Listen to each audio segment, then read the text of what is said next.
Hi there, welcome. I'd like to talk to you about diet, because diet is a very personal choice and not everyone has the same druthers, shall we say. You know, what is good for one might not necessarily be for the other. So I want to talk about different diets that might be good for you and how that ties into evolution spiritually, because the more free that you are of pesticides, of additives, of all kinds of things that are put in foods, the better you'll feel. Be a label reader. Know what you're putting into your system. Some of the things that you take for granted and are eating, you might be appalled of what is in there. Which is just some of the more standard generic things that are out there. So. Another very important point is if you can, grow your own food. Nature can produce organically what man cannot produce in no way, shape, or form. I personally have organically gardened for over 30 years, and it's a testimony to how I look and feel. I'm 4,822, and I don't look a day over 3,000. However, that's just a joke. Well, actually not, but anyhow,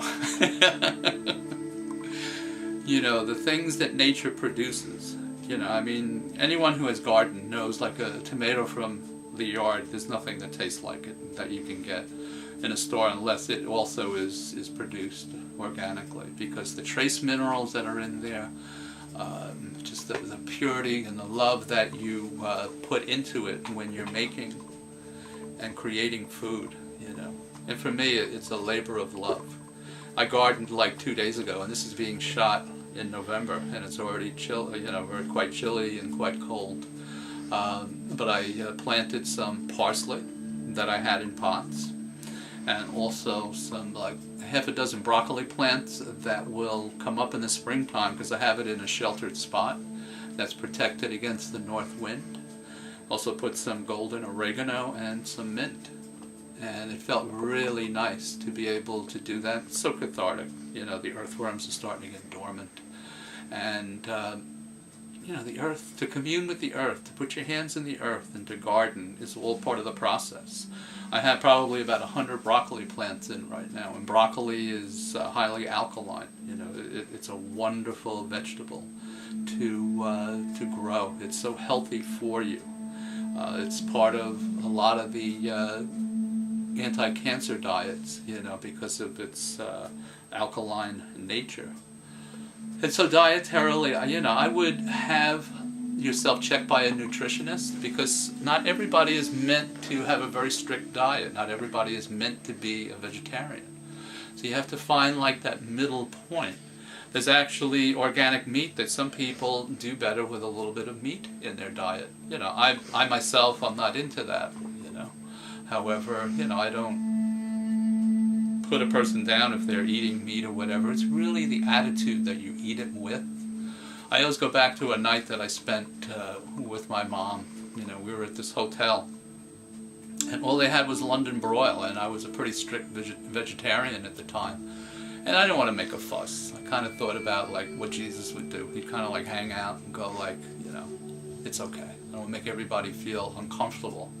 So I ate the London broil. I ate it heartily, because I used to eat that, maybe over 20 years prior to when I did eat that. And that night I had one of the most intense manifestations of spirit, that I can recall. And it was just showing to me it's not necessarily what we eat, but the attitude that we eat it with.